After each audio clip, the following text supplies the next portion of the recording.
Joe Haley, there's one thing I'll say for you. You've done a good job. You know how to handle men, and you know how to keep the line moving. Thanks, Mr. Brooks. You work hard, Joe. You're a good foreman. Yes, women workers do present problems, Joe. It's tough, I know, but there are thousands of others just like you all over the country facing the same problems.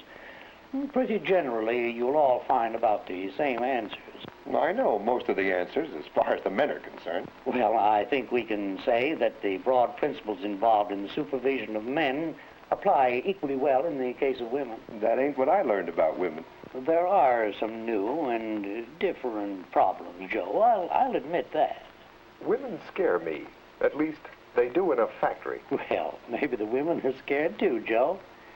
Let's see. What's up, everybody? Chef Henry Dudley, Chef Gang Podcast. Before we start, please take some time and go to YouTube, Chef Gang Radio, and subscribe to this channel. All right. Yo, I'm very happy about this episode today. Everybody, this is Chef Gang Podcast episode 3. We call it the She Chef edition. Yeah. Man, guys, if y'all had smell-o-vision, you know what I'm saying, it smells like success and loyalty up in this bitch. Hey, I know that's right. Cheers to that. You know what I'm saying? And I know the ladies got a lot to say. Again, like I said, my name is Chef Henry Dudley. I'm going to swing into my beautiful co-host, Chef Kimberly Van Klein. Hey, everybody.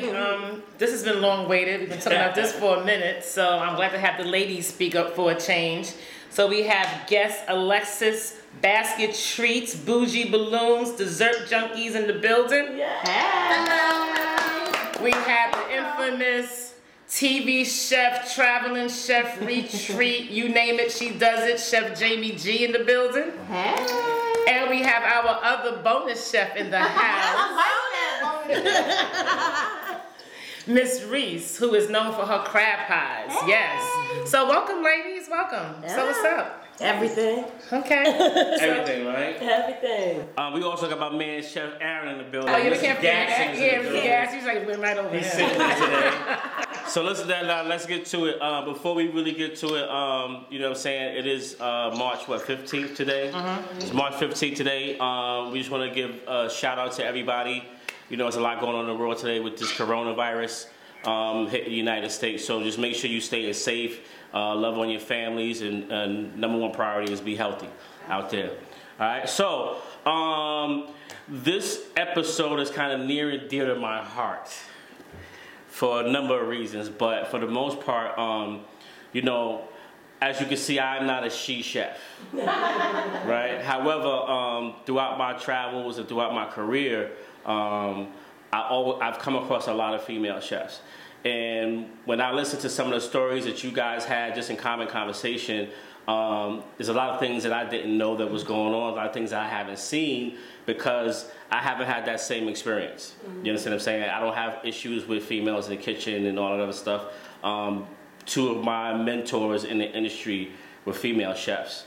You know, my grandmother, female, my mother, female. So I've always been nurtured by women cooking in my life, and I've always been mentored by women cooking in my life. So some of the horror stories or issues that I have heard about, I haven't experienced, or maybe I haven't seen those things. So the first question I want to ask is, each of you lady chefs, where'd you start? How'd you get into this industry? Like, what was it that made you want to be a chef?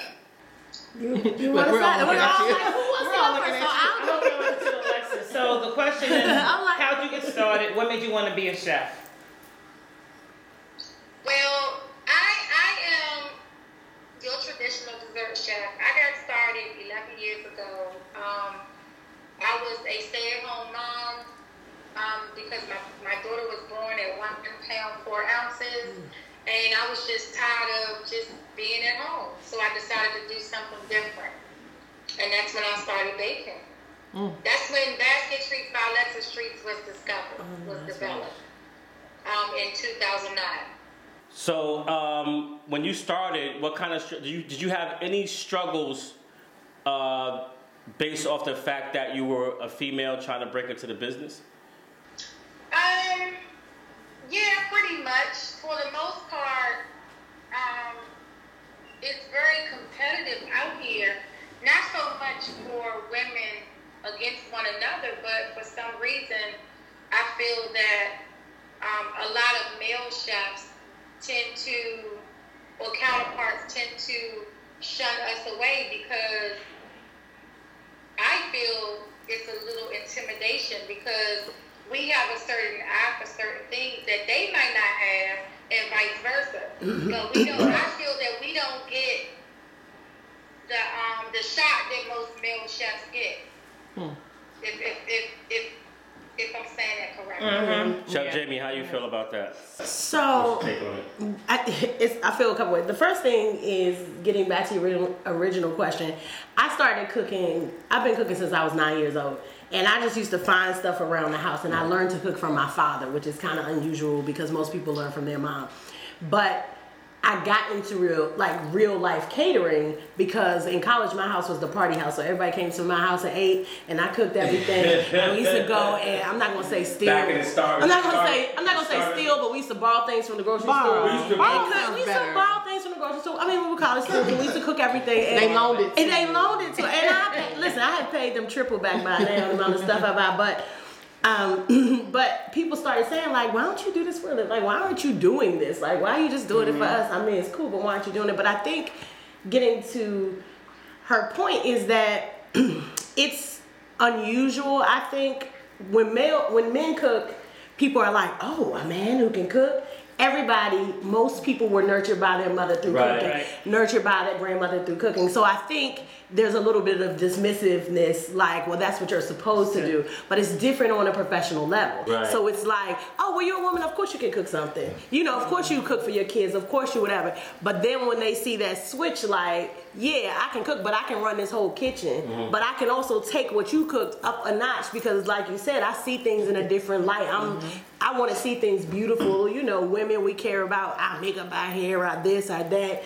We want to make our kids look pretty, and we look at food that same way. We're like, ooh, it needs to be elevated just a little bit more. So I think that's where the transition. I've always felt like women in the kitchen, from my experiences working with them and working for them, you know what I mean? I'm proud to say I've worked for a number of great female chefs.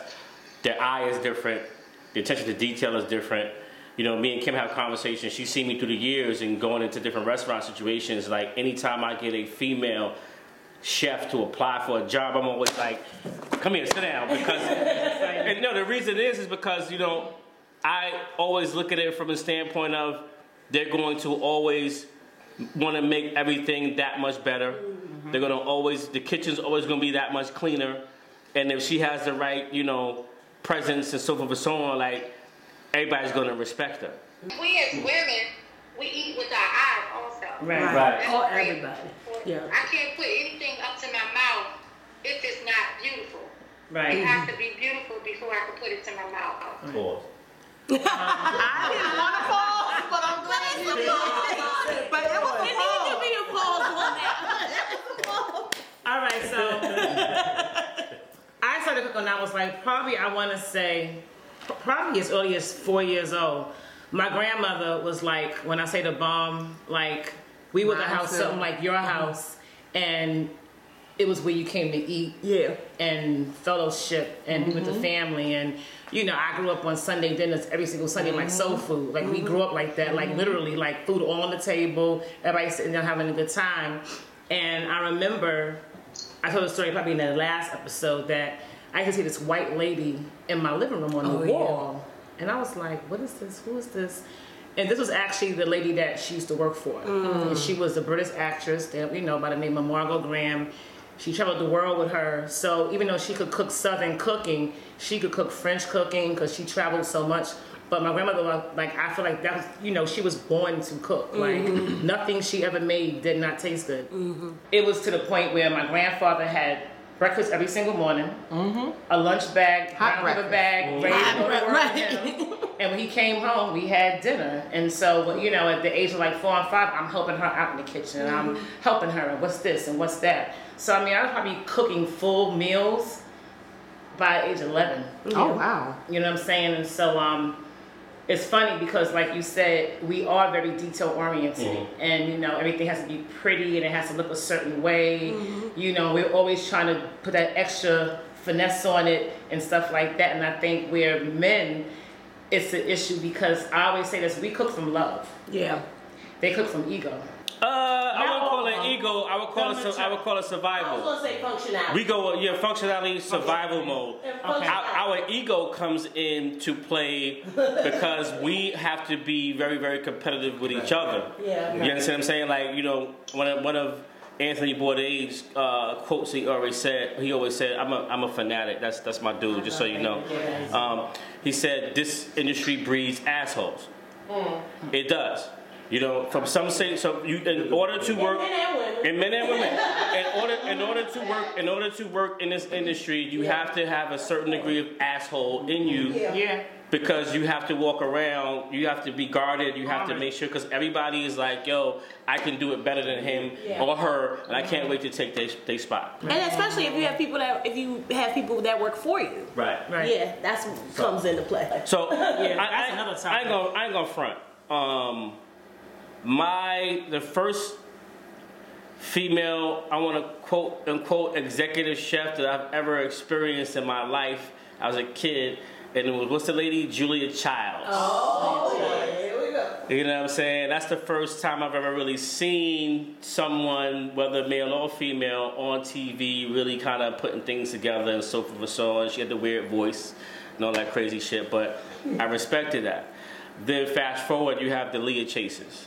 That pretty much put her whole stamp on Louisiana and New Orleans and Creole food and what have you. Fast forward to today, and again, I speak from a very restaurant, corporate-centric vision because that's where I came through. You know what I'm saying? That's why I'm glad we have different people from different, we got caterers and Swiss Army knives and, home cooks and real estate agents and, you know what I'm saying? I don't see a lot of female executive chefs or chefs, for the most part, in professional kitchens anymore. Like, they're going away.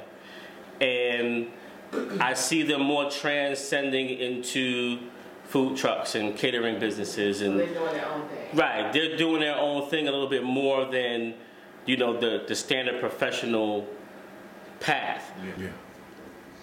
Let me ask you a question about that, though. Is that happening because, so what I wonder is it that the younger or newer female chefs that are entering the business are just finding a way to do it on their own, or do you think that female executive chefs are being filtered out? Well, that's the question. Which one do you Well, that's the think? question I'm asking.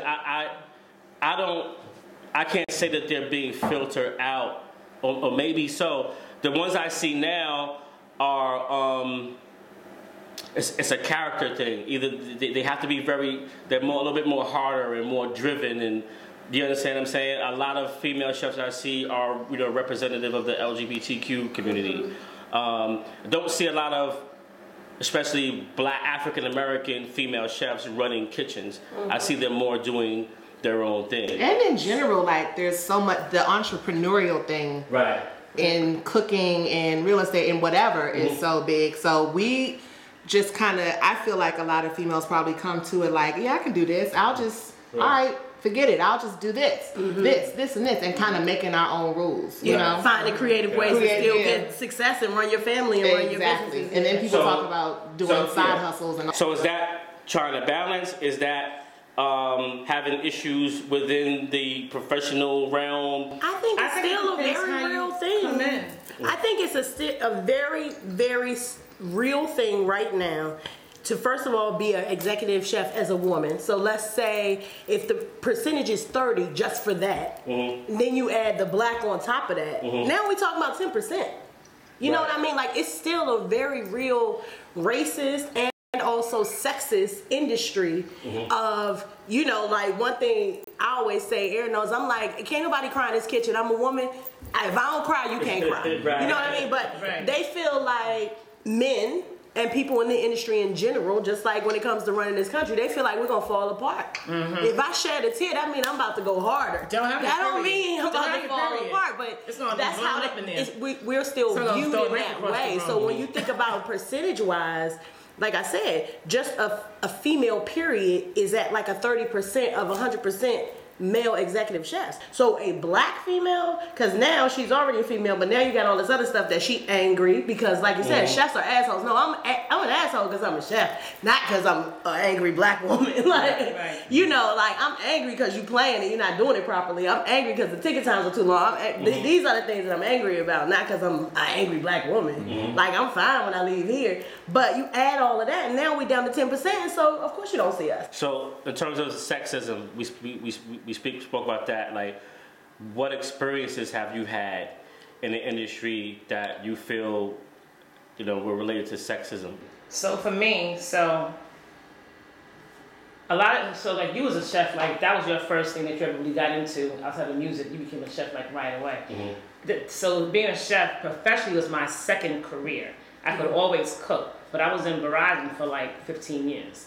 So, but still cooking, and then went to culinary school and all that kind of stuff. Because I said to myself, if I take this next leap and I take this move, I at least want to learn all the techniques and what I need to learn on paper. Because I felt like if I just was to be a home cook out there, I wouldn't be taken seriously. Right. You know what I'm saying? So I wanted to have that extra knowledge, you know, up under my belt. Now, when I was interning at John George, I remember going to this kitchen. It was this big, you know, black dude with dreads, everything, very egotistical, very asshole-ish, you know, and, you know, so when I'm a new chef, you know, I'm a line cook at this point, prepping, doing my station set in the third, but then when I finally got upstairs to be on the line cooking and grilling and stuff like that, he used to see how I used to move, and I could tell there was an intimidation that was there, you know, and then certain things that he wouldn't want me to do. Well, I want you to do this, I'm gonna let Roger do that, and I'm gonna let Jose take care of that. I just want you on this, because I think he saw I caught on really fast with you know, with things, and I feel that he was very intimidated, and it just went back and forth. So I felt like he was, you know, he was trying to like, you know, like just get underneath my skin, so I would either quit or something like that. So we had some words, and it blew up in the kitchen one day. Surprise! And it wasn't cause, you know, I'm the angry black woman. It was like, you know, you here trying to stump my growth. You know, like I'm here to learn, but you don't want to teach me too much because you feel, you know, I'm a little too nice with it. You know what I'm saying? So we had words, whatever the case may be, and I ended up leaving and started my own company at that point. And so I think you're right. Like, I felt I was etched out because I felt like if I was to be that successful, it's gonna look, you know, it's gonna shun down on him, and you know, he's a man, so I felt like his ego took over. What I get out of that, and from what I'm hearing with these stories and stuff like that, is that's just the way women are. You know, that's the beautiful thing about women. They take nothing and make something out of it. You know, if they can't go this way, then they're gonna, you know, go that way and make sure they get things done. Just like a mother, a single mother who has 2 kids and, you know, she's struggling by herself, she always finds a way to get it done one way or another. So, you know, salute to y'all for even being able to, you know, transcend in the industry. I'm going to change this up a minute. Love y'all. But I have a problem with the fact that these young girls out here don't cook. Young, you're talking about dating, or are you talking about female chefs? I'm talking about younger female cooks. I'm talking about the average person, the average female now. They ain't cooking in the house no more. Sunday dinners ain't popping no more. Like, what's going on with that? Let's get off the professional shit for a minute, and let's talk about generational bullshit. First of all, we in the same age group, so I can't tell you nothing about what these young girls out here doing. Reese might be able to speak to that more, because she's more of the in the dating and younger era. Oh, she put all my business out there, didn't she? So might be some eligible. I think that with cooking, and this can kind of go back to my beginning cooking story as well. Like, my grandmother, she was the cook. She did everything, 3 hot meals on the table, like, period. And she had 5 kids, but she was an actual homemaker, you know? So she never taught her kids how to cook. So all of that skipped. and went to me. So I knew what good food tasted like because grandma could cook her ass off, you know, but no one else ever cooked, so everything skipped. So when she passed away, I became kind of like the matriarch in my family of cooking. So cooking became something that was important to me. So I needed to make sure I knew what I was doing. And then I had this husband, and I wanted to make sure he was fed, and he loved his mama's cooking. So I had to have good food for him. And then I thought we were going to have these big football players, and I was going to have to cook for them and cook for the whole team. Like, I wanted to be the team mom. I was going to be the team mom. So on the Campbell soup commercial, like, yes, I made this soup for the boys, but I was. Listen, I have goals. So, but I think that cooking is one of those things, like when you say, you know, young girls aren't cooking anymore, I feel like it's one of those things that you have to actually love. Yeah, and I also feel like it's one of those things that you actually innately have a talent to do. So you can go to culinary school, you know, you can do all of those things, but if you don't have those instincts, I always say that. I always say culinary school does not teach you how to cook. It does not. It doesn't. You have to have instincts. People I went to school with everybody trash too. I know people whose restaurants I go to, you and either they have to have it or you don't have it. I mean, it's kind of just like if you're a mechanic, you know what I'm saying? Like, brief story, when I went into the military, they tried to literally make me a mechanic for like Humvees and trucks.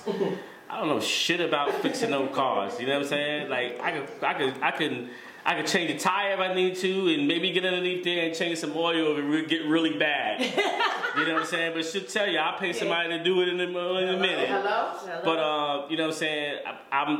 I wasn't inclined, or I didn't have instincts to be a mechanic, and I was like, yo, I ain't doing this shit. I gotta do something different. So some of it is innate. Yeah, I mean, I think a lot of, even most of it. And I think when you're doing what you love, naturally, it's gonna show. I also feel like, and this is just me being an ignorant man, I also feel like that a lot of women, or young women these days, are more about getting the bag and getting out there and doing their own things and so forth and so on. And there's not a lot of, okay, I gotta go home and cook for my man. Well, I mean, but let's speak to that a little bit, because I also don't want to be so unfair with them.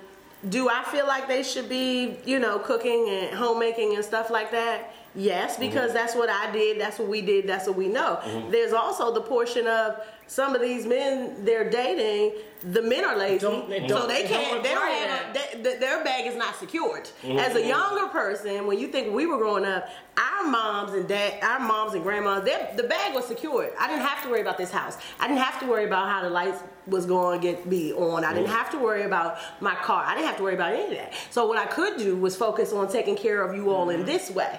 Now we're living in a generation where there's a lot of people stunting on the internet, but they don't have a dollar in the bank. Right. And so these women, like you said, who may be single mothers or whatever, are forced to figure out how to make a life for their children. And so, yeah, I can't cook you no dinner, sir, because otherwise we ain't have no life.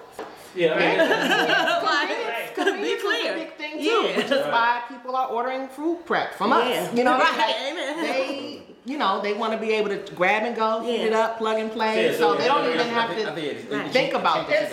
The convenience thing overall for male or female is just getting more convenience now. And people now that think about it, the fast casuals picked up and all this. So it's just more of that. Yeah, because I'm never opening up another full service restaurant again. Yeah, it's gotta be. It's gonna be fast casual. It's gonna be in and out.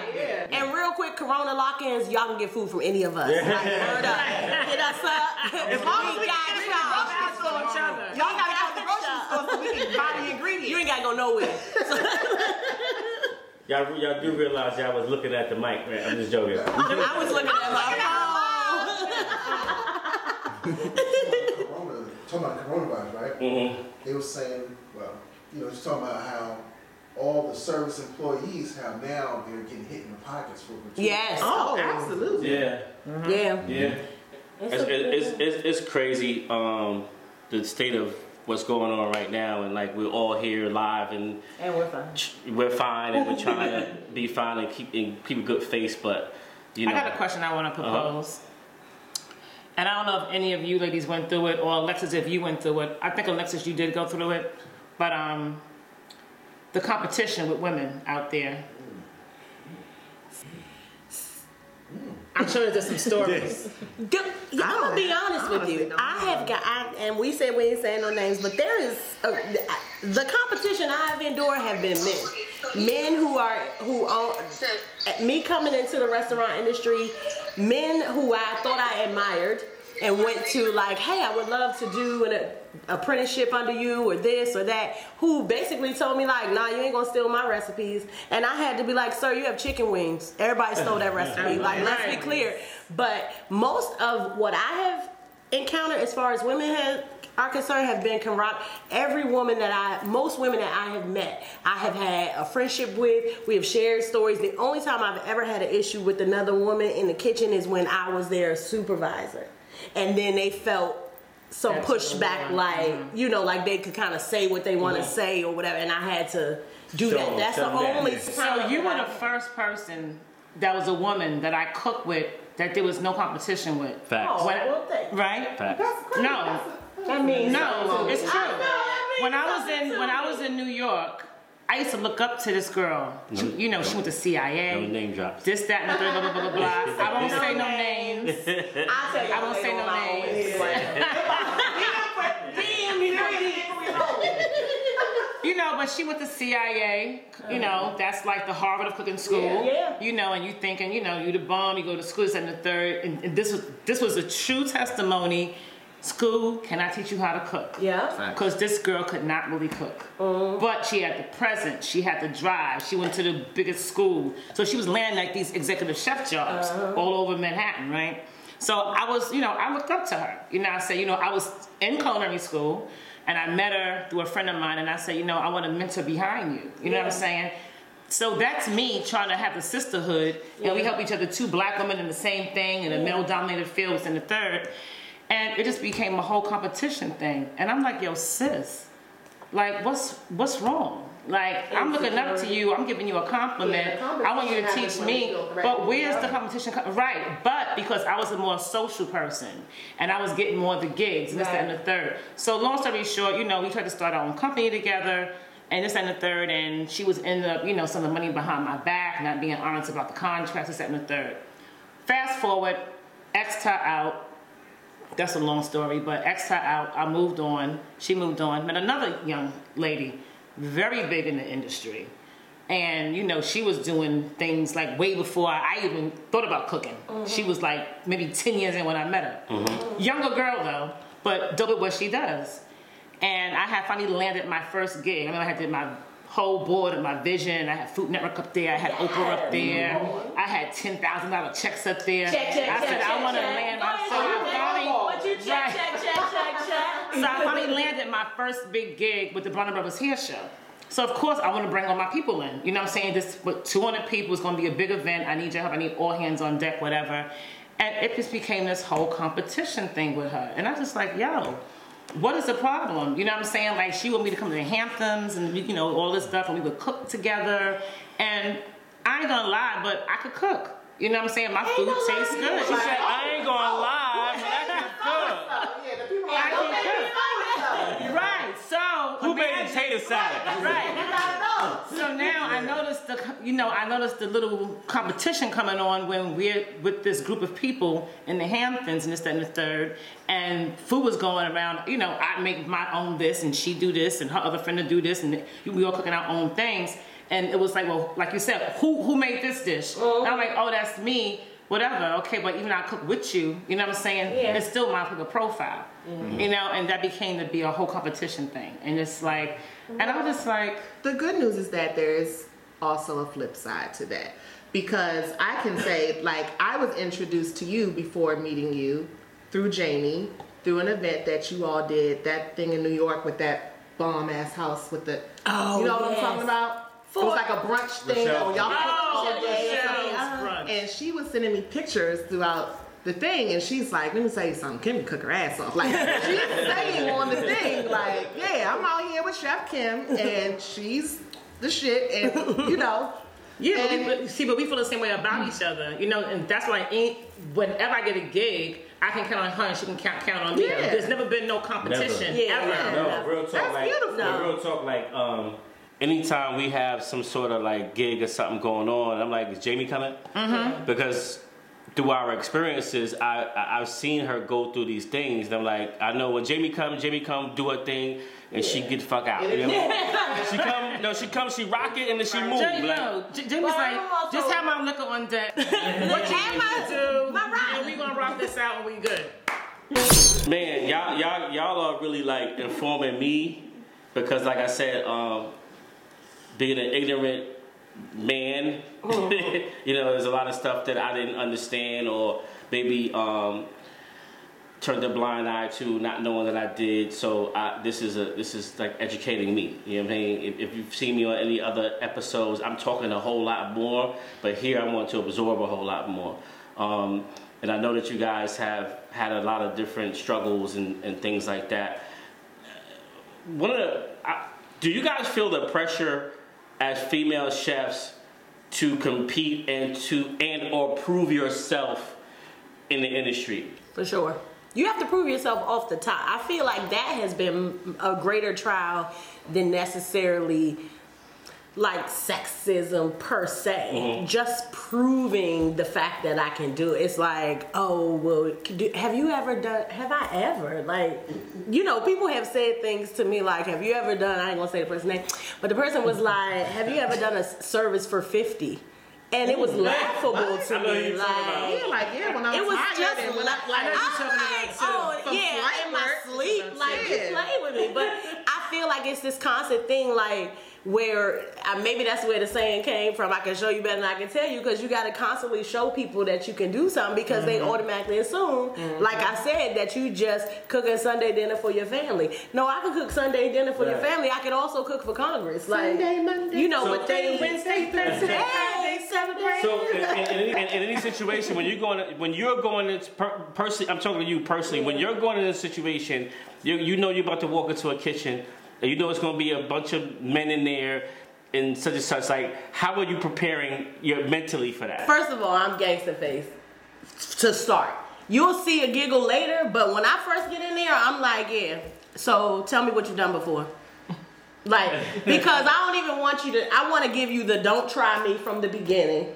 And the biggest thing, like, as far as men, we all know as chefs that people are inappropriate in the kitchen. Right. But hugely inappropriate. Don't talk about there'll be a whole lot of me too. We can start a me too.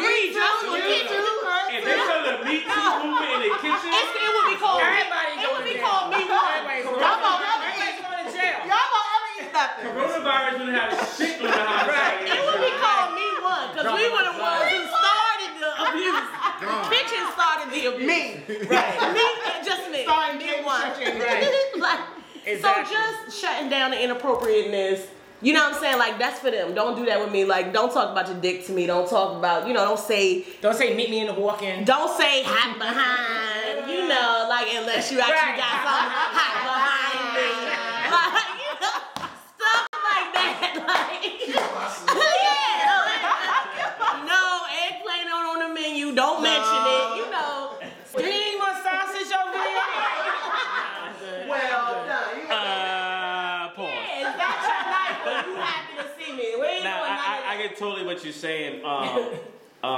Kim and I opened up a restaurant in Central Virginia a couple of years ago.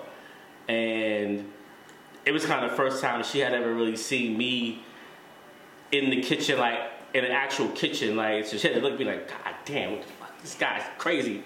But she got to a point where she came in there like when I couldn't be there, or when I was doing something like, Kim, I need you to come down, she would come in like boom. Yeah. So they kind of calling her pull up. Don't let Chef Kim come pull up on you. Yeah. They stopped being scared of me. They was more scared of her. But you have to though. There's what's funny though? So me, I'm the resident home chef on the squad today. So I don't experience the sexism at all, because I'm a chick that can cook. So my clients who are men are very much engaged. And they're like, they come out of the bathroom. They're like, oh, where you gotta who's getting this food? Right. Sunday, regular. They're like, I got a home you can cook in. I another thing is that that we And I didn't don't touch get upon catering and the different things that women do. You know, so you got Alexis that's a dessert owner. She does balloons now. She does a great job. Alexis, what are some of the things that you dealt with as far as sexism goes? Like a little bit more in detail. I'm kind of a bully when it comes to certain things. Yes, come on. I kind of get the job done, but I will say that I have seen from other people, because we are women, they feel like we're not capable. And I feel that my job or our job is to just show them different. Yeah. And that's why I said, you eat with your eyes. You don't only want to experience the taste of it, it has to look a certain way also. Yes. To the mic.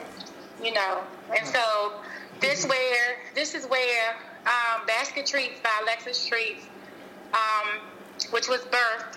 We celebrated our 11-year anniversary in All right. Come through, boo. Come through. We've had, 2 bakery locations. We're working on 2 more as we speak. Then we have, the Dessert Junkie with our dessert truck, with also Bougie Balloons. So, when people act like they don't want to give us a shot or they are intimidated, it fuels me. It keeps me going.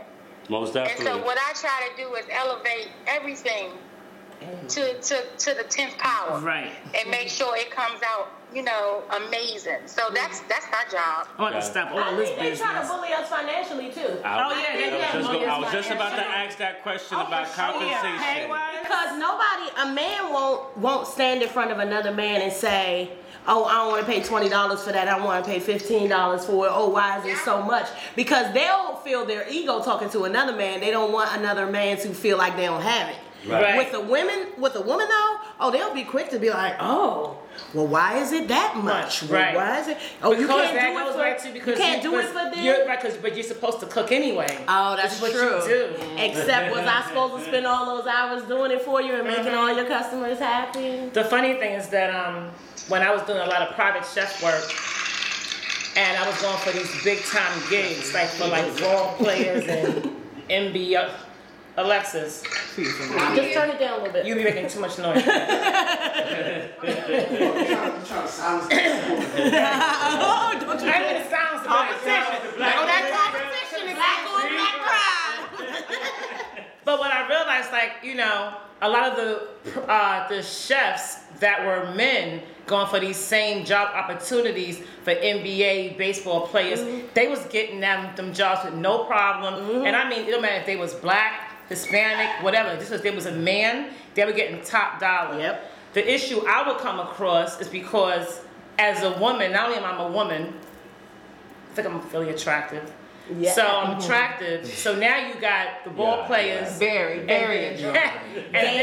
their wives are like, nah, she's not coming to my house to cook. Yeah. Oh. So I would get Yeah, that's shunned the like thing, that a too. lot. Like I wouldn't That's get definitely these a thing. jobs. I haven't experienced that part. Yeah. Yes. Yeah, So that's it's the thing. like, as a woman, I get it, cause I'm like, it's like came to me and was like, well, I want to be a chef for you and Henry and da-da-da. And this chick is like, ba boom, boom, boom. Nah, boo, we good. I mean, look at everybody ain't got a lot of boom. It ain't as much that boom right. as you Right. got boom. And it was funny because I was supposed to, because I went for a job for and I didn't get it.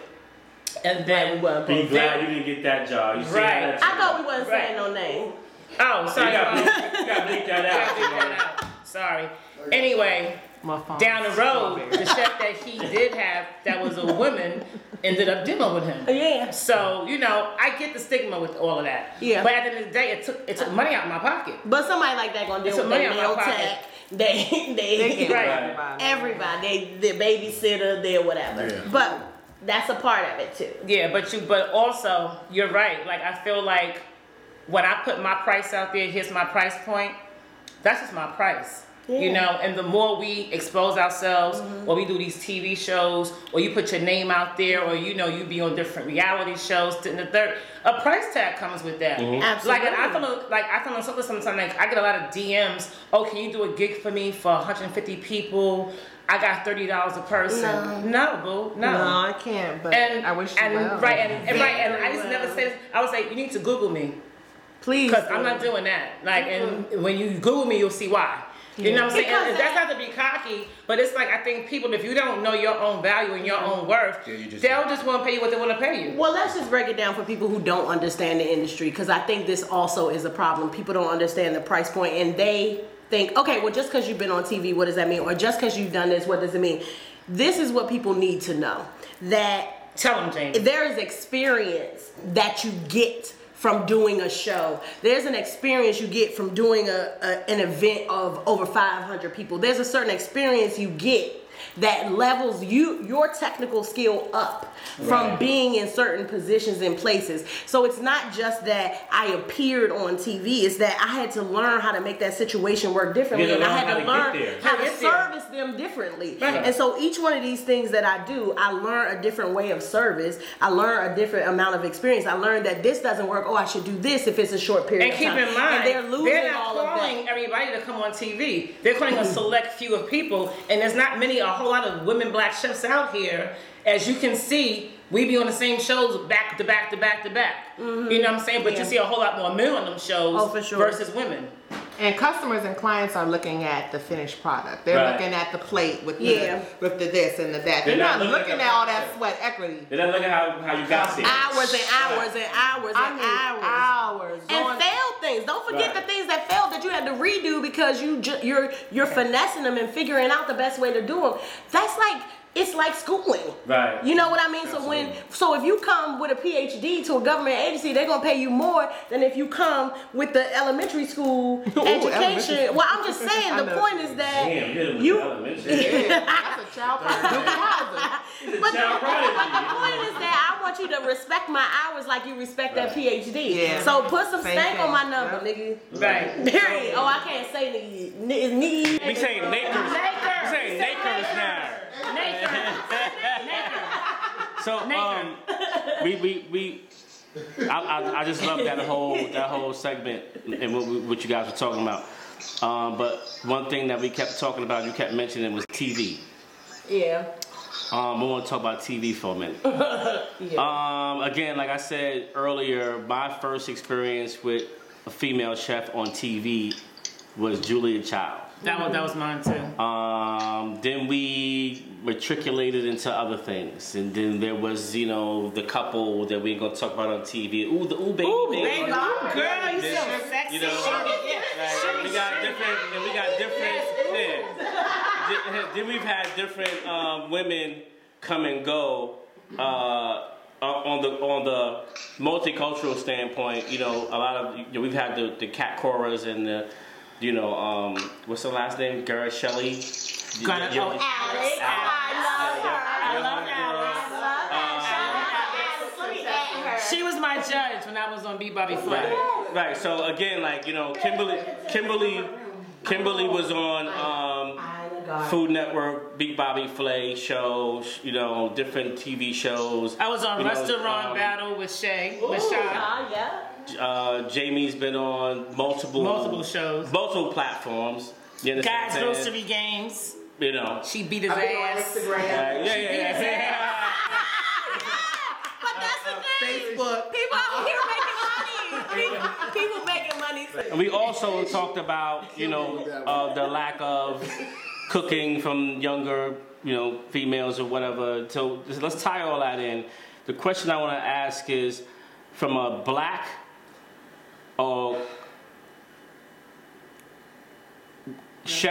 female chef of color standpoint, do you think that you are represented correctly in terms of absolutely not the chefs that are on TV and these shows and so forth and so on? No. So first, shout out to them because they got there and they paved their way and they belong there.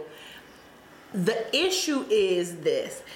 The quota is that there is one black person on this show, right? That there's one black person on the panel, that there's one, but the issue with that is that there's not space for diversity. So you're either the, what? Yes, girl, how you doing? Black girl on a panel of white girls or white, counterparts.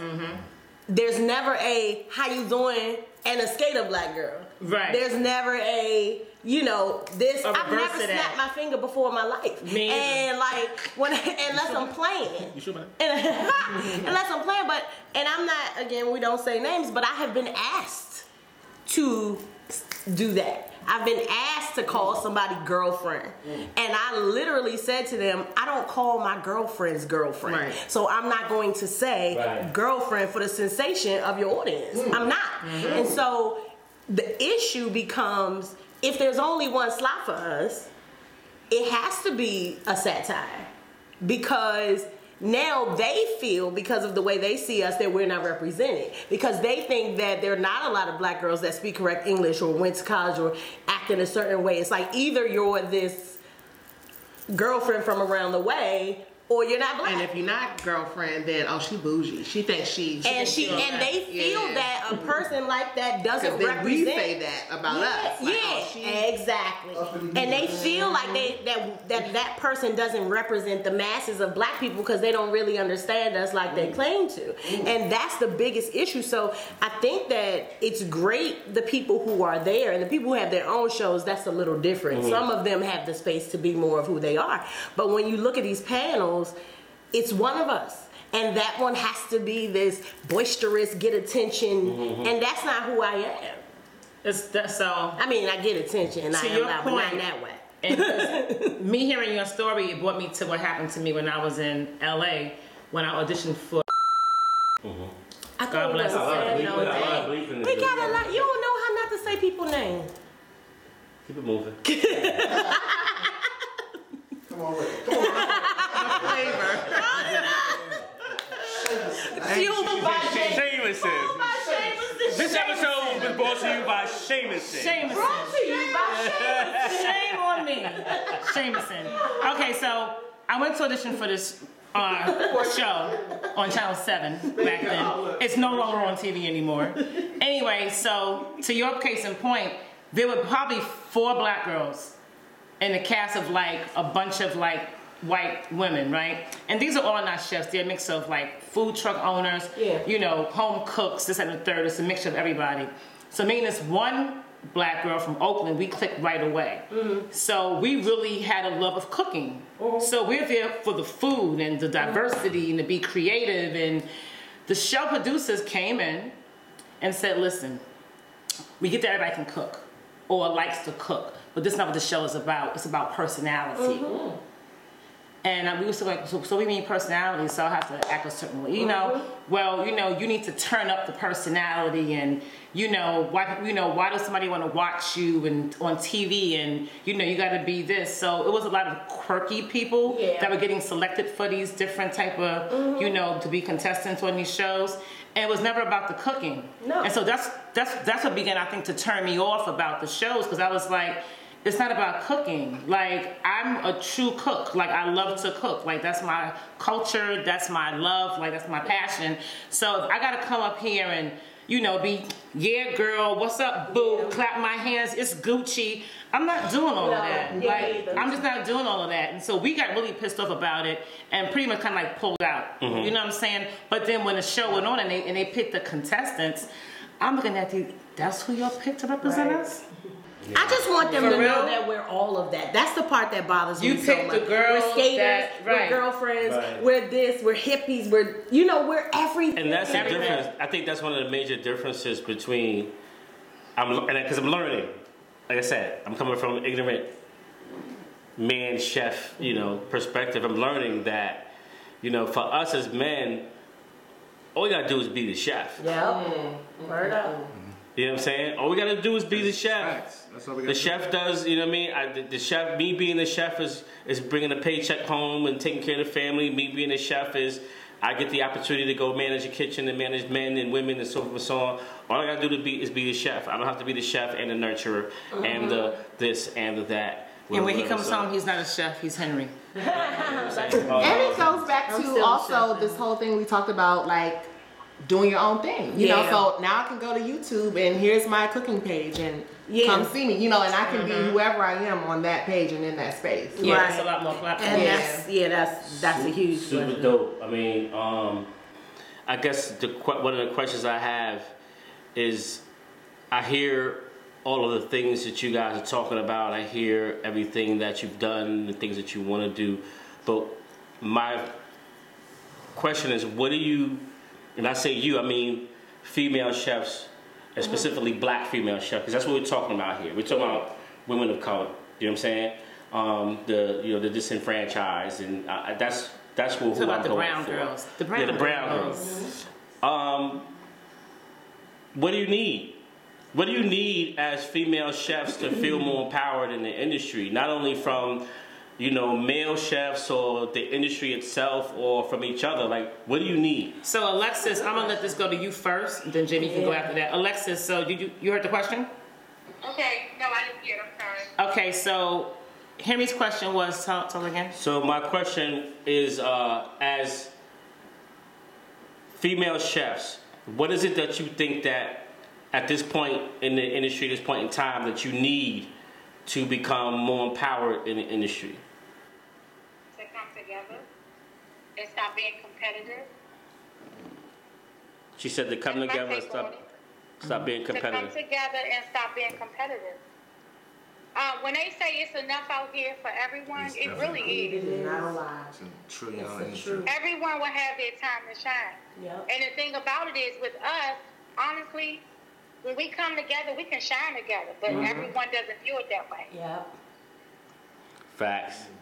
Jamie, how you feel? I'm gonna tell you what I need. I'm like Rihanna said on the awards. You got white friends, they support us, pull up. So I feel that way about male chefs. Like, you see us, right?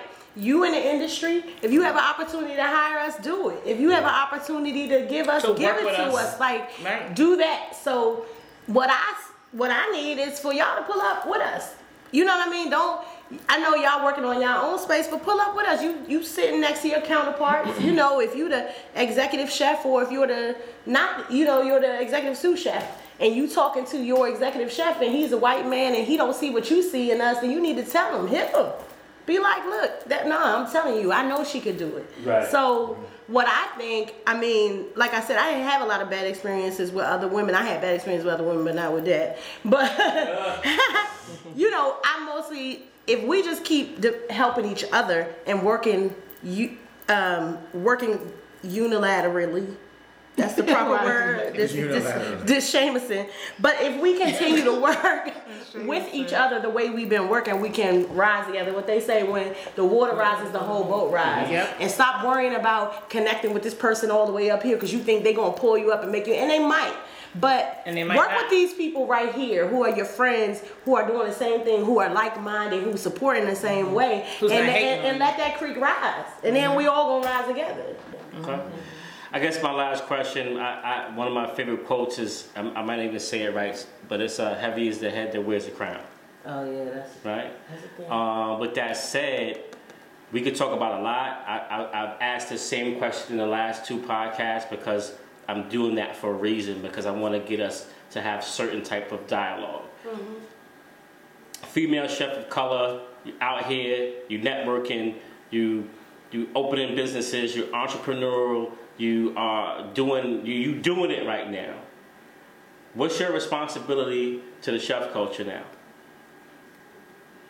To raise them up. Yeah, Like, to raise them up. I think our responsibility is that, and I think I speak to probably me, Jamie, and Alexis, and Reese on some level, because we from a different generation. You know what I'm saying? Like, these young girls now will have no idea about cooking. They don't care to cook. Their mamas don't cook. They didn't grow up with that same type of dynamic as a family. And I feel that that's what grounds us, and that's what gives us our passion for what we do, because we grew up seeing that. Like, that was, the kitchen is where the heart of the home is. So, when you grow up like that, and that's just something that's embedded in you from a young girl growing up, you look at that, you're a natural nurturer, and this, that, and the third. these young girls, they're not being taught the same way. They're not having the same experiences. So it's hard for them, and to no fault of their own, it's hard for them to kind of even believe in themselves, to want to get out there and do something and be proud of what they do, or have a passion for something. They don't even know what that looks like. Like you always say this, you can't, what's the saying? You can't teach a person how to You cook can't at a level teach that they a haven't person eaten. to cook to a level that they've never eaten. That's a word. That's a word. That's a word. You might So be if they on never this Sunday eaten at afternoon. that is level, there a chef preacher? you can't teach Reverend Dr. Chef. pastor. Chef ass. Pass the plate. Pass the plate. Chef Dr. Dudley. There you go. Right, and you can't teach them to cook at a level that they've never eaten before. So if they never had escargot, or they never had food from different nationalities, or no Asian cooking, like we're chefs, we can cook any nationality of food because it starts with the spices that go into it. So each culture has their own spice. Once you know that dynamic, you can make pretty much anything. Right. You know what I'm saying? But they don't even want to learn that much. Like right now, I went to a meeting at a school in Southeast.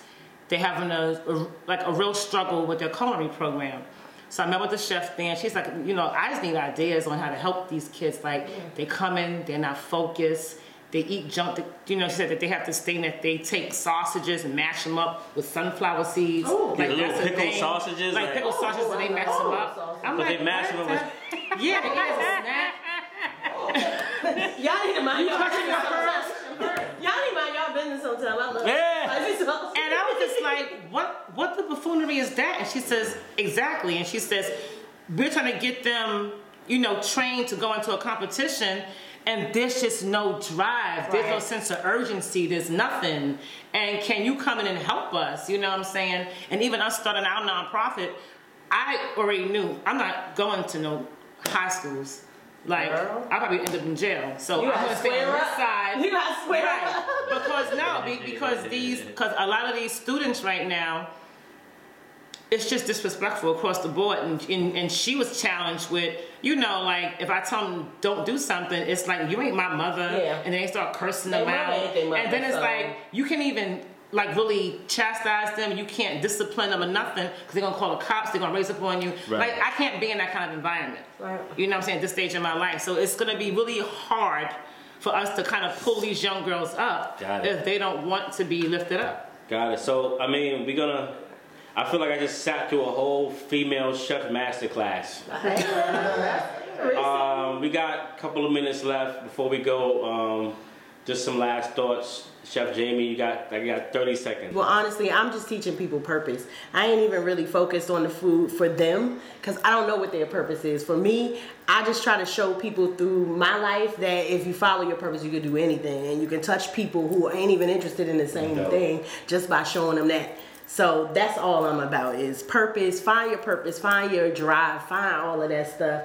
If you're looking for it, I can give it to you. If you ain't looking for it, then you got to stay where you at. Man, that was about 22 seconds. You did Miss Della Reese. I guess mine is, you say purpose, I say passion. Yeah. So I think that Stole my word. with me having, I'm sorry, you can still use it.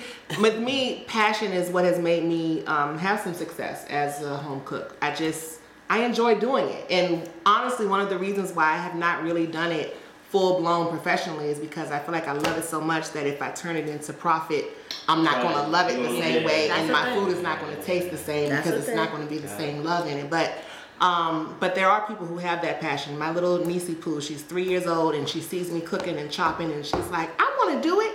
I want to be a cheffer. She said, I'm a cheffer. And I'm like, yes, you are, boo. So my responsibility is to, help her and to make sure she maintains that passion. So keep you that said passion. purpose, passion. I'm gonna end it with love. Well, not end it, but love.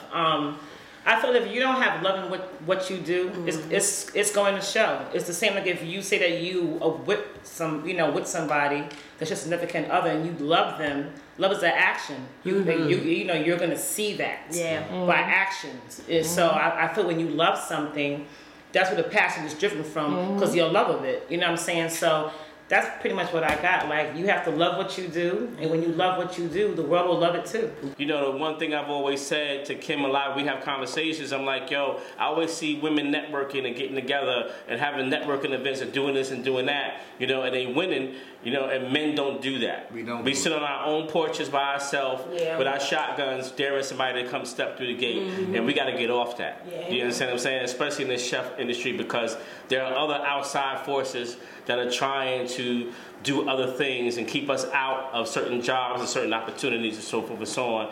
And I just learned so much, and I'm so full right now with everything that's going on. And I appreciate you ladies keep doing it.